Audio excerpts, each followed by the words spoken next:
Olá, povo de Deus, a paz de Cristo, amor de Maria a todos, aqui é o Felipe. Sejam bem-vindos a mais um vídeo aqui no meu canal no YouTube e também no canal Ser Católica, né, onde eu também vou postar esse vídeo.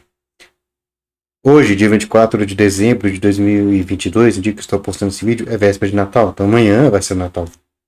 E sempre que se aproxima dessa época do ano, se aproxima dezembro, chega perto do Natal, é normal aparecerem protestantes atacando o Natal, associando o Natal com o paganismo, o Natal como se fosse uma paganização do cristianismo feita pela Igreja Católica. Não são todos. Existem protestantes que celebram o Natal, tal, que não tem nada contra o Natal. Mas existem alguns que atacam o Natal, colocando o Natal como se fosse algo pagão. Não é? E dessa vez não foi diferente. Né? Esses dias me mandaram um print, um post de um protestante no Instagram, associando o Natal com o paganismo. Colocando o Natal como se fosse uma festa pagã. Então hoje eu estou aqui para dar uma resposta. Né? Vou mostrar que o Natal não é pagão. Então tá aqui, né? Esse aqui é o post, né? Eu começo citando uma passagem que eu cobri o nome dela, né? Também o nome da pessoa que curtiu aí, né? Posto que não interessa que a identidade dessas pessoas, não estou aqui para atacar pessoas, estou aqui para refutar o post. Né? Então ela começa citando um texto bíblico, assim, ó. Porque não conseguem andar, não tenho medo deles, pois não podem fazer nem mal nem bem. A referência a Jeremias 10, 1 a 5. Dá para ver que ela não colocou o texto inteiro, é só um trecho. Na verdade, foi um trecho de um versículo, na verdade, que ela colocou, não foi nem um versículo inteiro. Né? Por que ela fez isso? Porque ela quer associar o Natal com o paganismo, colocar o Natal como se fosse um culto, como se fosse uma prática, uma coisa pagã. Um culto ao Deus pagão. Inclusive, ela começa o texto aqui embaixo dizendo assim, ó. Pagão se amarra em árvore de Natal, né?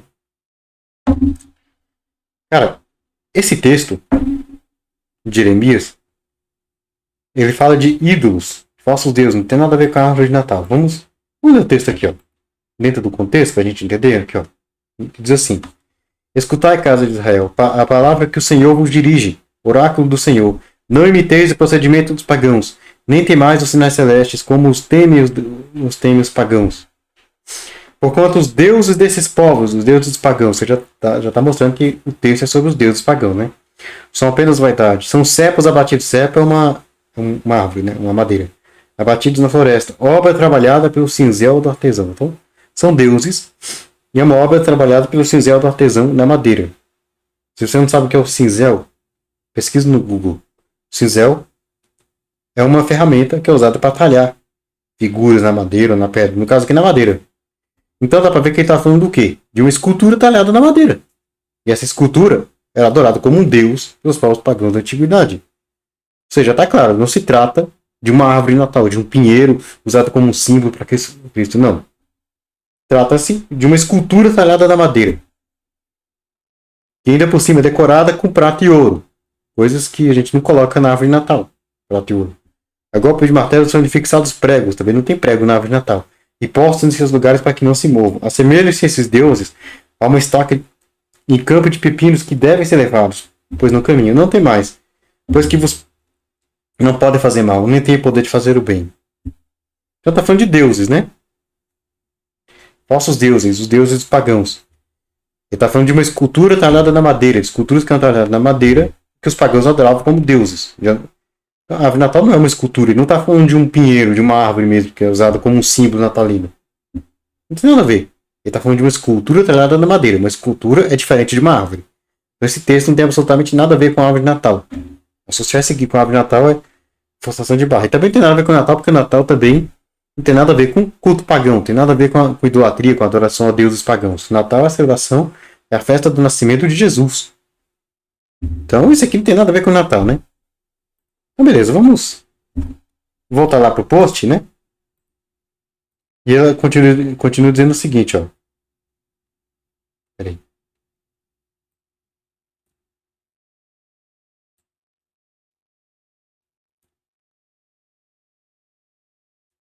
A primeira celebração de Natal recordada na história ocorreu em 2500 a.C., conhecido como a celebração da festa do filho de Ísis, Nimrod, o primeiro anticristo. Então ela fala da festa do nascimento de Nimrod, que seria, que segundo ela, teria sido a primeira celebração do Natal. Só que tem um pequeno detalhe. como a mesmo coloca, isso aqui foi 2500 antes de Cristo, ou seja, mais de 2 milênios antes do Natal surgir. Cara, é uma distância temporal muito grande para você querer estabelecer qualquer relação entre isso e o Natal. E outra, o que isso tem a ver com o Natal? Só porque é a celebração de um nascimento. É a celebração de de um nascimento. É só porque é a celebração de um nascimento no paganismo, então tem a ver com o Natal. Ora, se pelo simples fato de ser uma celebração de um nascimento tem a ver com o Natal, logo, se eu falar que isso é a mesma coisa que o Natal, eu vou ter que dizer, então, que o nascimento de Jesus é a mesma coisa que qualquer outro nascimento. Se eu for dizer que isso aqui é a mesma coisa que o Natal só porque é um nascimento, eu vou ter que dizer que o nascimento de Jesus é igual ao nascimento de Nimrod, só porque é um nascimento. Gente, não tem nada a ver. Nimrod.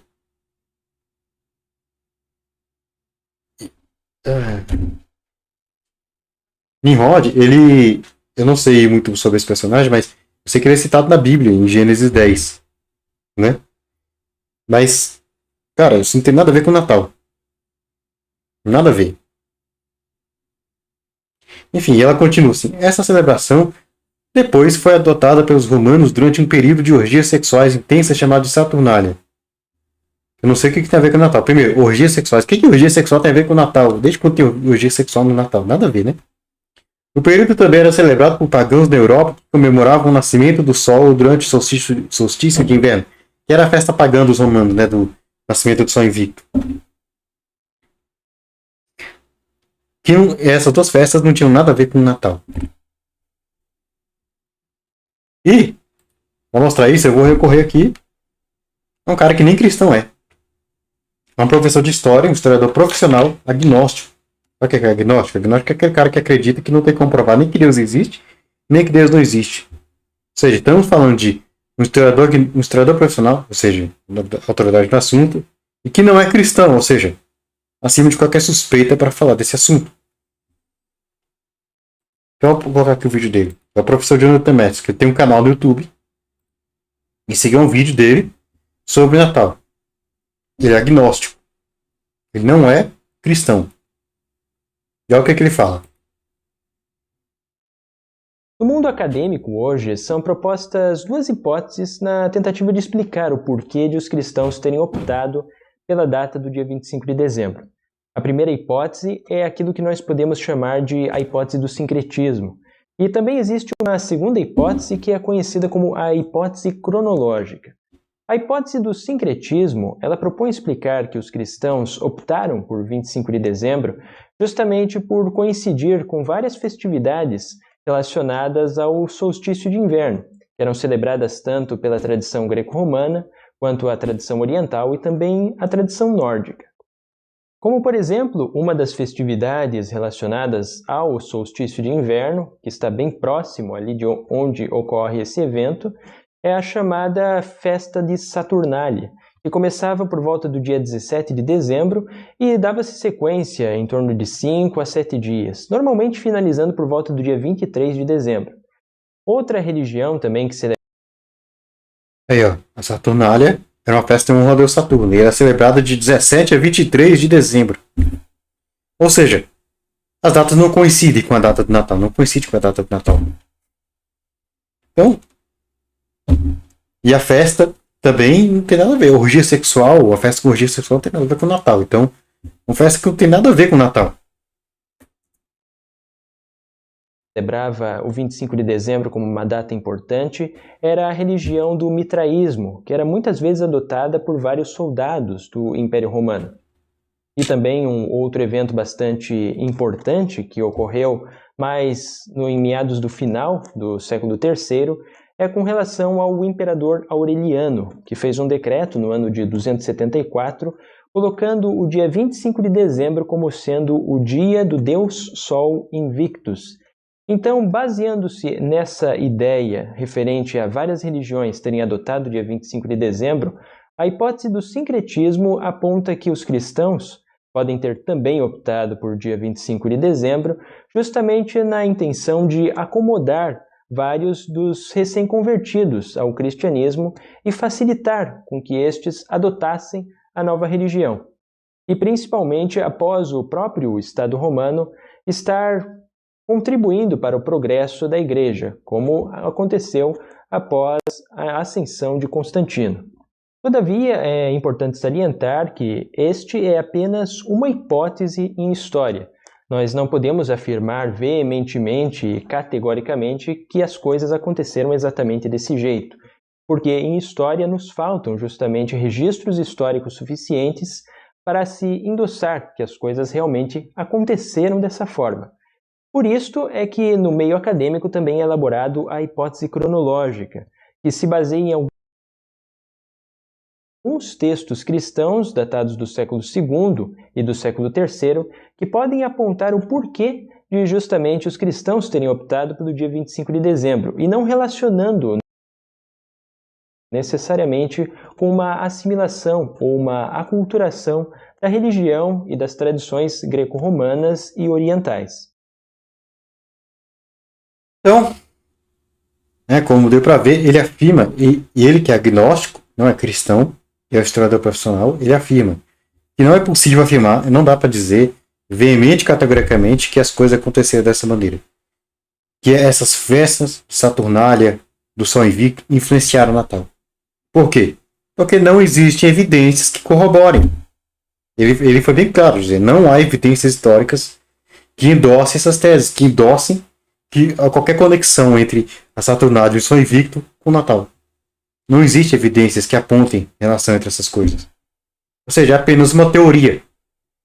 Ou seja, a protestante aqui está usando algo que é simplesmente uma teoria sem fundamento para atacar o Natal.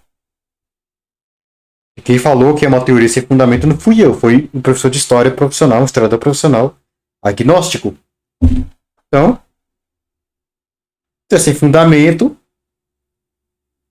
então é uma afirmação gratuita, uma afirmação infundada. Então enfim, é algo que, enfim, é uma acusação que não deve ser nem levada a sério, né? Porque não tem nem fundamento para comprovar que ela é para comprovar. Não tem fonte que endosse ela, essa afirmação. Além disso, tem outra coisa que eu quero mostrar, que é o seguinte. Que, como o professor Jonathan Metz bem colocou, a festa do Sol Invicto ela foi instituída pelo imperador Aureliano no ano 274. Só que antes disso, o 25 de dezembro já era associado com o nascimento de Jesus. Eu vou ler aqui um texto aqui, ó.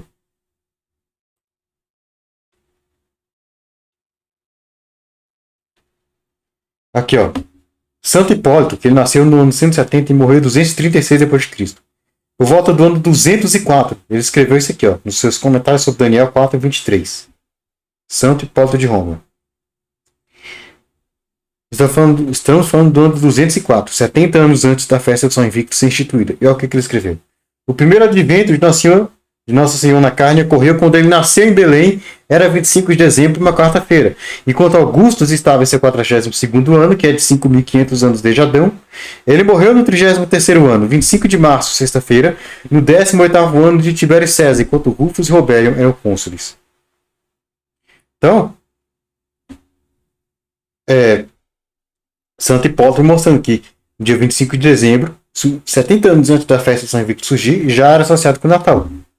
Então, não é à toa que Santo Agostinho, lá pelo ano 400, falou que já mencionava uma tradição antiga que associava, colocava o nascimento de Jesus no dia 25 de dezembro. Aqui, ó.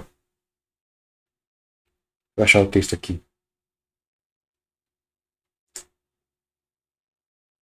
Tá aqui, ó. Isso que está na obra A Trindade, livro 4, capítulo 5. Ó.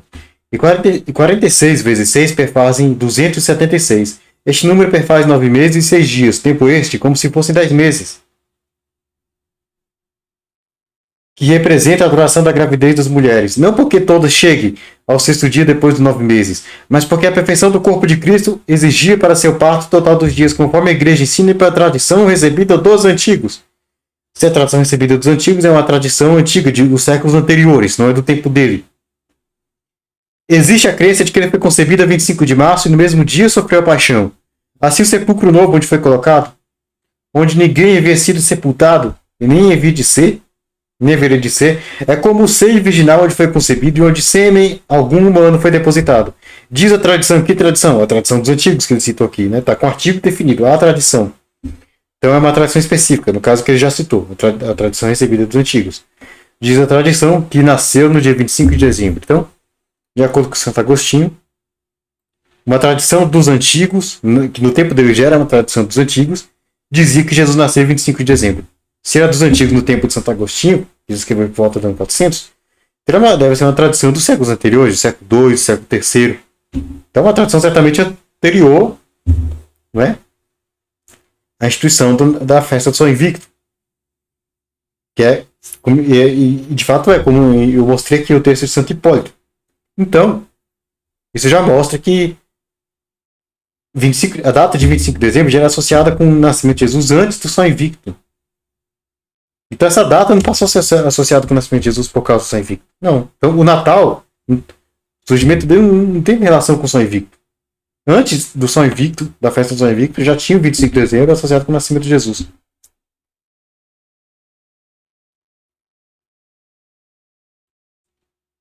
Aqui, ó.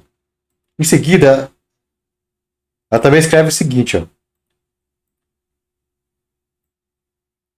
Mas hoje, o cristão moderno que não lê nada de Bíblia, será mesmo? Acredita fielmente estar celebrando o nascimento de Jesus. Mesmo a Bíblia deixando claro que Jesus nasceu na primavera ou no outono e não no inverno, no hemisfério norte. Eu queria saber onde que ela leu na Bíblia que Jesus nasceu na primavera ou no outono. Porque eu já li os 4 evangelhos, nenhum deles narra isso. Ele nasceu na primavera ou no outono. Não existe isso na Bíblia, em lugar nenhum. E ela não conclui. Por essas e outras é que não celebra essa data maldita, meu Deus do céu. Bom, então para terminar, eu vou mostrar na Bíblia que Jesus nasceu em dezembro, no inverno israelense.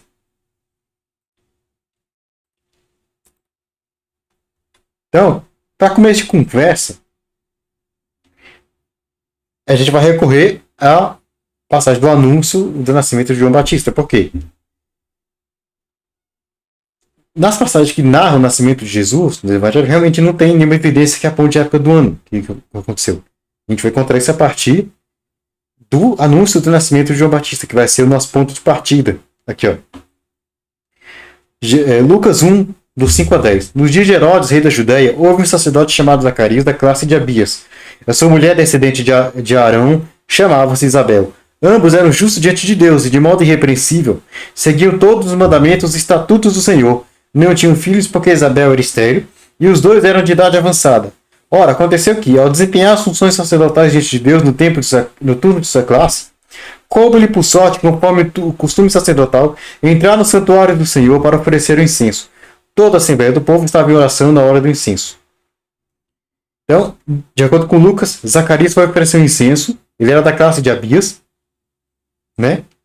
Que lá em 1 Crônicas 24, se for ler lá, vai ver que Davi fez um sorteio e dividiu os sacerdotes, o rei Davi, né, dividiu os sacerdotes em 24 classes sacerdotais. A classe de Abias era a 8ª. E no turno de sua classe ele fez a oferenda do incenso.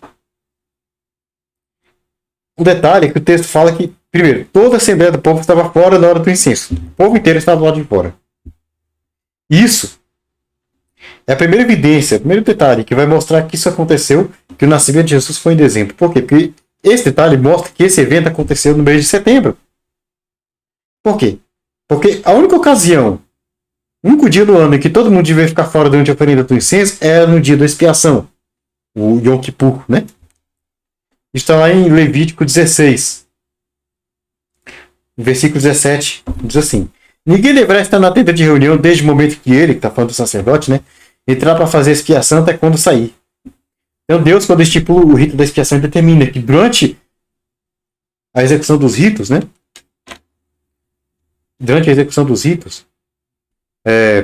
ninguém devia ficar dentro da tenda de reunião, que é o próprio tabernáculo. No caso do templo de Zacarias, é o templo, né? Ou seja, todo mundo devia sair.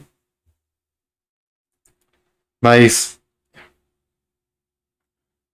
se você for ler em Êxodo 30, onde Deus instrui sobre a oferenda diária de incenso, em nenhum momento ele manda todo mundo ficar de fora do santuário. Essa ordenança só existe quando se trata do dia da expiação. Essa é uma evidência de que esse anúncio aconteceu no dia da expiação, né? No dia da expiação. E quando que era celebrado o dia da expiação? Levítico 16,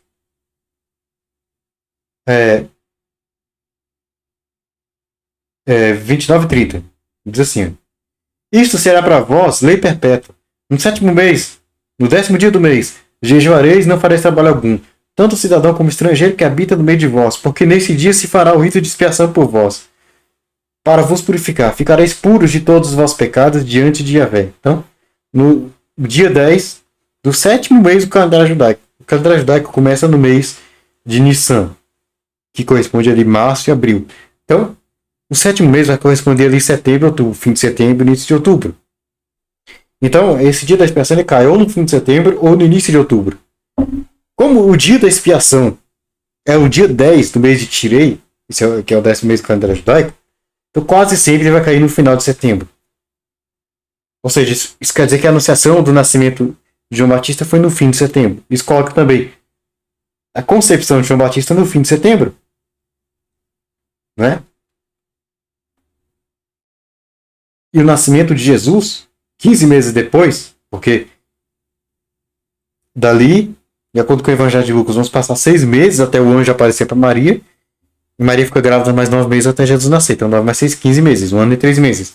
Depois de setembro, vamos cair no fim de dezembro. Além disso, lembra que o texto fala que Zacarias era da classe de Abias? Então, aqui a gente tem a outra evidência que coloca com mais precisão o nascimento de Jesus no fim do mês de dezembro, na última semana de dezembro. E isso nós sabemos graças aos estudos de um pesquisador judeu, o professor chamado Yahu Talmon, da Universidade Hebraica de Jerusalém. O que acontece?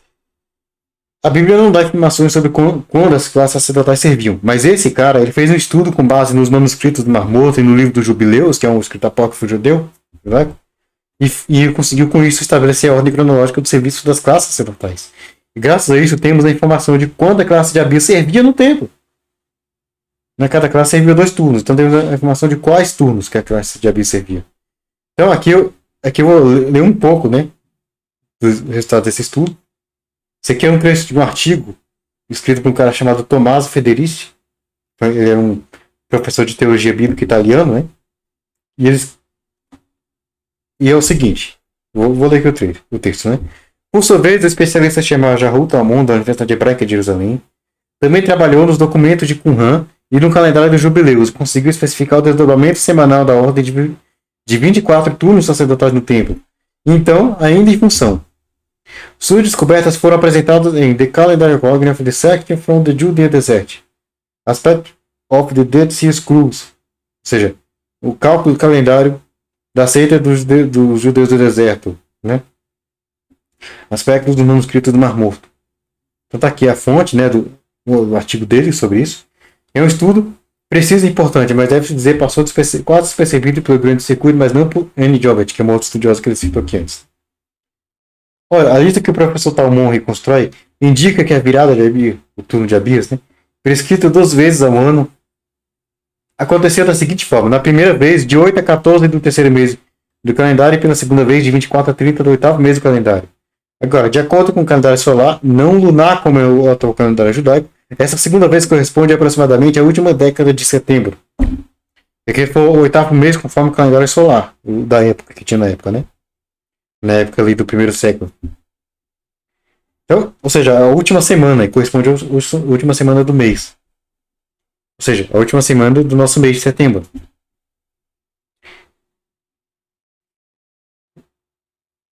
Como também observa Antônio Amassari, a origem do calendário natalício, eu não sei se ele corretamente, né? Lucas, com a indicação do turno de Abias, da virada de Abias, remonta a uma preciosa tradição judaico-cristã de Jerusalém e, como fiel contador de histórias, traçou e oferece a possibilidade de reconstruir algumas datas históricas. Assim, o rito bizantino, em 23 de setembro, comemora o anúncio a Zacarias e preserva uma certa e quase precisa data histórica, talvez com decalque de 1 ou 2 dias. Ou seja, Com base nos estudos desse professor, a gente consegue estabelecer com precisão que o anúncio a Zacarias teria acontecido na última semana do mês de setembro. Né? Na última semana de setembro.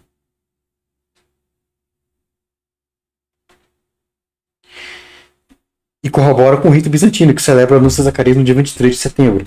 Então a gente tem, na última semana de setembro, o anúncio a Zacarias e a concepção de João Batista. Né? Que é mencionada lá em Lucas 1, 24. 23 e 24, que diz assim: completados os dias do seu ministério, o ministério de Zacarias no templo, que terminou no dia que ele recebeu o anúncio, porque ele ficou mudo, ele não tinha mais condições de continuar servindo no templo, porque como sacerdote não poderia mais conduzir orações e bênçãos sem falar. Então é naquele mesmo dia que ele recebe o anúncio, fica mudo, ele volta para casa. Voltou para casa. Algum tempo depois, Isabel, sua esposa, concebeu. Alguém vai dizer, não, mas o texto diz que foi algum tempo depois, pode ter sido semanas, meses. Tá. Mas se você pegar outras traduções, for ver na Vulgata, por exemplo, e aqui está a tradução da Vulgata, né, segundo a tradução pelo padre Mato Soares, lá vai dizer o seguinte, ela vai estar assim: alguns dias depois, Isabel, sua mulher, concebeu. Talvez se você tiver curiosidade de pesquisar no Google, o texto grego, você vai ver que, eu vou deixar na descrição um link para você conferir o texto grego com a tradução em inglês embaixo. No grego, né, ele tá assim, traduzindo ao pé da letra, dizendo assim: depois desses dias, Isabel concebeu. Quais dias? Dos dias do ministério de Zacarias. No grego. Eu vou deixar na descrição um link para você ver o texto grego. Que eu não coloquei aqui. Né? Que vai estar o grego com a tradução para o inglês. Então, depois desses dias. Depois dos dias do ministério de Zacarias. Ou seja, não há menção de um intervalo de tempo. Ou seja, logo que Zacarias concebeu, logo que Zacarias recebeu o anúncio, Isabel concebeu. Então, naquela mesma semana, a gente pode dizer. Zacarias recebeu o anúncio e Isabel concebeu. Jesus nasceu 1 ano e 3 meses depois, né? Porque 6 meses depois o anjo anuncia a Maria o nascimento de Jesus. E ela concebe poucos dias depois, porque poucos dias depois ela viaja para casa de Isabel, né? De Nazaré, ali até aquela região da Judéia. Uma viagem de pouquíssimos dias, 2, 3 dias, talvez, né? Pouquíssimos dias depois ela chega e já está grávida, porque Isabel vai saudar Maria, né? Bendita és tu entre as mulheres, bendito é o fruto do teu ventre, ou seja, ela já estava grávida. Então, em poucos dias ali, Maria recebe o anúncio, pouquíssimos dias depois ela já fica grávida. Então, 6 meses do anúncio a Zacarias de concepção do nascimento de João Batista, até o anúncio a Maria, concepção do nascimento e concepção de Jesus. Né? 6 meses entre os dois eventos, e depois mais 9 meses até o nascimento de Jesus. 1 ano e 3 meses. Então, 1 ano e 3 meses depois da última semana de setembro, caímos na última semana de dezembro. Então, de fato, Jesus nasceu na última semana de dezembro. Isso aqui é provado com base na Bíblia. Agora, não existe lugar nenhum na Bíblia dizendo que Jesus nasceu em setembro ou outubro. Perdão, na primavera e no outono. Não, ele nasceu em dezembro, que é inverno. Lá na Palestina. Né? No hemisfério norte. Então, isso que ela escreveu, que a Bíblia deixa claro que Jesus nasceu na primavera ou outono, isso não existe. Já está refutado. E ainda diz que o cristão moderno não lê nada de Bíblia e acredita que está celebrando o nascimento de Jesus. Será mesmo que a gente não está celebrando o nascimento de Jesus? A liturgia do Natal me diz que é o nascimento de Jesus que a gente está celebrando. Eu vou mostrar aqui. Tá aqui. Esse texto aqui, esse aqui é o folheto da Arquidiocese de Brasília, né, da missa do Natal.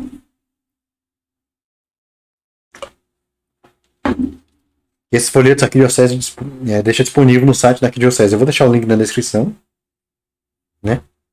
Aí tem primeiro esse aqui, esse anúncio natalino que é opcional. É para ser feito, que seria para o padre fazer no início da missa. Tá assim, ó. Transcorridos muitos séculos desde que Deus criou o mundo e fez o homem à sua imagem, séculos depois de haver cessado o dilúvio, quando o Altíssimo fez resplandecer o arco-íris, sinal de aliança e de paz, 21 séculos depois do nascimento de Abraão, nosso pai, 13 séculos depois da saída de Israel do Egito sob a guia de Moisés, cerca de 1000 anos depois da unção de Davi, como rei de Israel, na 75ª semana da profecia de Daniel, na 94ª Olimpíada de Atenas,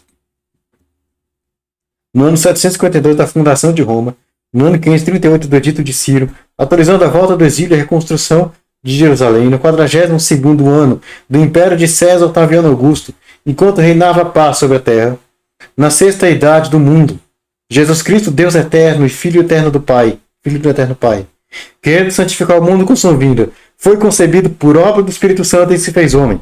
Transcorridos 9 meses, nasceu da Virgem Maria, em Belém de Judá. Eis o Natal de nosso Senhor Jesus Cristo, segundo a natureza humana. Venham, adoremos o Salvador. Ele é Emmanuel, Deus conosco. Então, aqui é bem claro. Esse anúncio natalino mostra claramente que a celebração é do nascimento de Jesus. E vamos ver agora também o prefácio, né, da oração eucarística que foi colocado aqui, né? De acordo com o que está no missal. Tá aqui, oração eucarística. Tá aqui até a página, né? Página 410 do Missal Romano. Que é o livrão que tem as orações que são feitas na missa, né? Prefácio do Senhor 1. O Cristo, luz do mundo. Na verdade, é justo e necessário. É nosso dever e salvação dar-vos graça sempre em todo lugar, Senhor Pai Santo, Deus Eterno e Todo-Poderoso. No mistério da encarnação de vosso Filho, nova luz da vossa glória brilhou para nós. E reconhecendo a Jesus como Deus visível a nossos olhos, aprendemos a amar nele a divindade que não vemos. Por ele os anjos celebram vossa grandeza, e os santos proclamam vossa glória. Concedei-nos também a nós associar-nos a seus louvores, cantando a uma só voz, Santo, Santo, Santo. Enfim. Novamente, no mistério da encarnação do vosso Filho. Então deixa claro. A liturgia está celebrando a encarnação e o nascimento de Jesus. Ou seja, é isso que a gente celebra no Natal. Encarnação e nascimento de Jesus. Aqui está claro. Então, sim, nós celebramos o Natal. A gente acredita, porque de fato é isso que a gente está celebrando. Então é isso, né? Aqui está o post que está refutado. Né?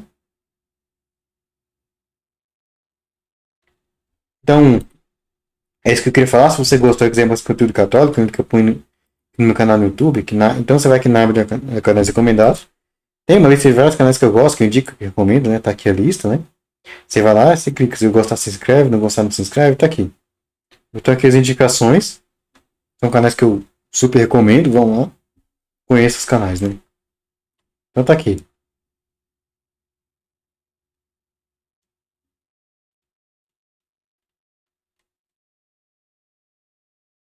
Então,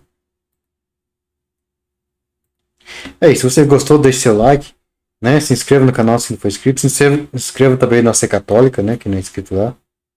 Ative o sino das notificações nos dois canais. Compartilhe esse vídeo. Me segue no Instagram, se ainda não me segue, @MSCatólica. Eu vou deixar o link na descrição. Então é isso, né? Paz bem a todos. Feliz Natal para todos, né? Salve Maria Imaculada. Viva Cristo Rei. Até a próxima. Fico por aqui e tchau.